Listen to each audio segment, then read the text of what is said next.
In this video, we're going to look at bolting. Now, bolting isn't what everybody thinks it is. A lot of people think that bolting comes from a horse looking at this or that. Bolting is actually a fear of the rider. Yes, it may be instigated by a spook, but the ongoing running away, that comes from the horse looking back. In this video, we're going to look at our horse's reactions and responses, their head position, and we're also going to look at how to control a horse that bolts or prepare to ride a horse that may bolt.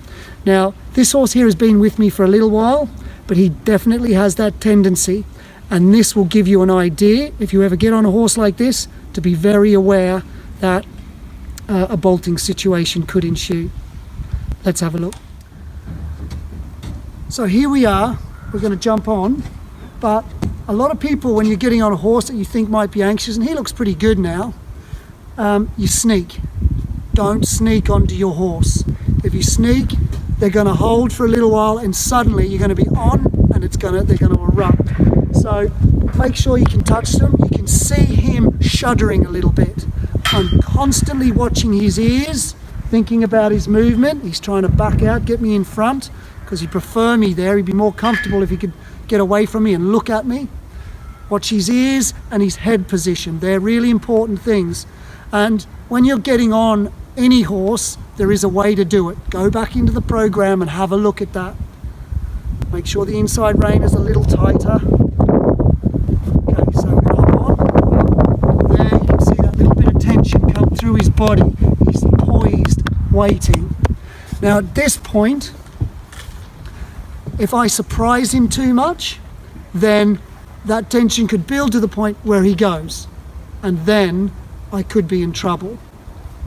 So I spend a lot of time prepping horses and teaching them that it's okay to do this before I actually get on. And I get on from both sides as well. So they've seen me get up and down both sides. If you get up from one side, sometimes when they see you over the other side, that will be the point that they decide to go. So make sure you've done all your checks first. And again, it's in the program. So there we go, watch his ears. I sit up, good. And he's holding the ground for me. He's relaxing after, that's good. Okay, so let's get on. And we'll see how we go. So now it's time for the moment of truth. I've done a little bit of work, so Noah's managing to hold his own, but you can see his head, you can see him looking back. I always give horses a good rub over, make sure they're used to the contact, which I will have done on the ground already. Ask him off carefully, and at any moment now, I could turn my horse in a circle. He's walked off okay, so I'm allowing him to travel forward. And funnily enough, this is what you have to be able to do to cure this problem. You have to allow them to travel forward. The more you hang on to them, the worse this problem can become. There you can see a little stutter. He went to go forward, and as he got more nervous, his default was actually to stop. We'll walk on again. His head's still high, but I like the fact his ears are moving a little bit. Now just to give you a look about what he's all about, we're just going to have a little trot along and see if we can make some contact. We can, his ears are moving, and there you can see me bumping. I bumped on his back just to check. Now remember, this horse has been with me for a little while, so I've done this a few times. The first time I did that, he was very definitely going to take off. And there I'm checking my turn. So as I sat and I bounced on him, I just shortened the inside rein and he came round. Brilliant. Now we're going to have a look at this on the other side. As you know, we've got to, what you do to one side, you must do to the other. Now watch how I bend this horse around, and particularly as I slow this down, watch this horse's hind legs. That step there, disengaging the hind end, is key to controlling flight. And if you're going to have any success with fixing a bolting horse, you must have this turn. Now I've obviously done a few weeks work with this horse already, so he knows these things and is learning to tolerate me bouncing in the saddle, understands the turn. But a horse with this sort of problem can take a long time to fix. And there, when he went into that transition, you could see him start to run a bit. Now I'm sitting fairly steadily here, my hands are not moving, and this horse is now getting into a bolting type state. I'm allowing this horse to travel, but I'm controlling where he is traveling. So I'm keeping him on a circle. So if at any time he gets too out of control, I'm going to bring back that inside turn and disengage if I need to. He was able to come back there himself before he got too far away. So I've sort of shown him there. I've held on to the rein and just controlled him a little bit. I have to be very careful doing this because too much rein contact can make them flight. Not enough rein contact can make them flight. So there.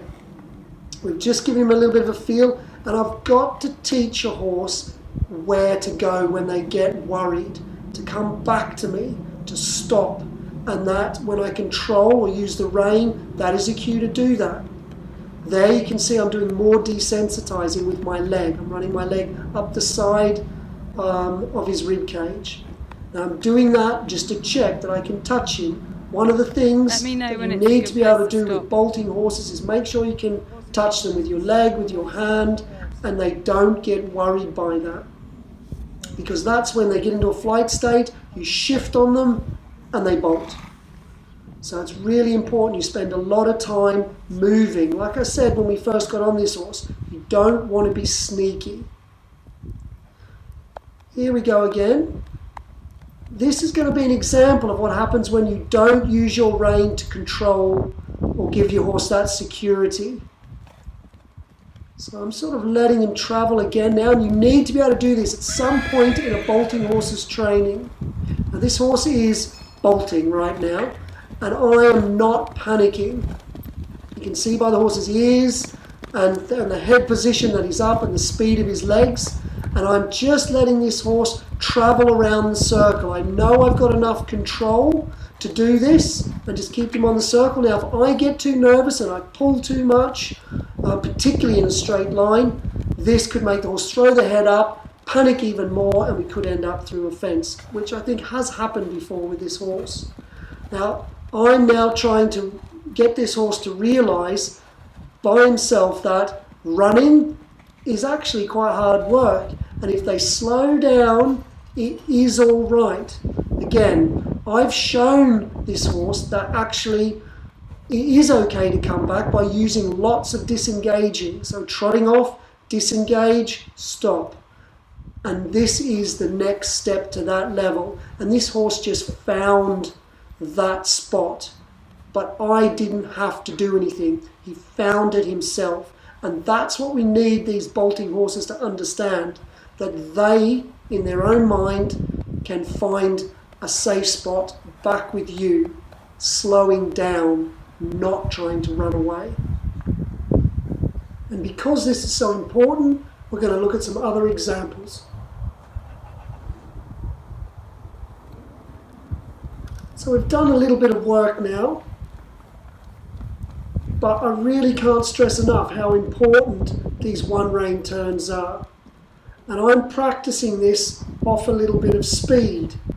If there's no energy involved when you do these one rein turns, if your horse gets worried and you go for a one rein turn to bring them back down, you may find they're not used to dealing with that turn at that energy level, so they resist and could potentially run through the bridle. So it's important to build up the energy levels you do this one rein turn with. It's also important to have this turn because whenever you introduce something new to a horse that is this nervous, they always have the same reaction. I've got to run. So whether you're introducing your leg, you put your hand in your pocket, you point at something up in the field, anything at all, you're likely to get a flight response. In this case, it's going to be to run. So whenever I introduce anything new, and here you can see me actually riding this horse more, that will be new. And what do I do to say, I'm doing something new, but it's all right? they do that turn. Let's have a look at the next stage. Now in this little clip, I'm going to do a turn using 2 reins, and I'm going to do it into the fence. There. Because this horse is so sharp, you can see that's quite a tight turn.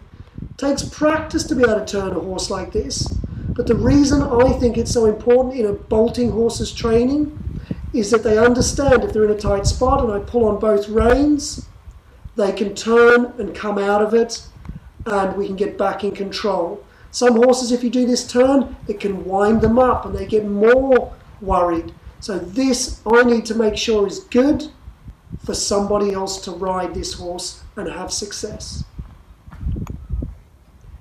If you're not sure about this, go back into the program and have a look at the module moving your horse's shoulders, and that will help you. Next thing then, contact. Your horse needs to learn to accept and relax to the bit. It's going to take time, but nobody said it was going to be easy. So there's a little insight into bolting. Now if you have a horse that has any of these sort of tendencies, first thing to do is get some professional help. These problems can cause serious injury to both horse and rider. The main thing I wanted you guys to get from this video is recognizing when you have that problem.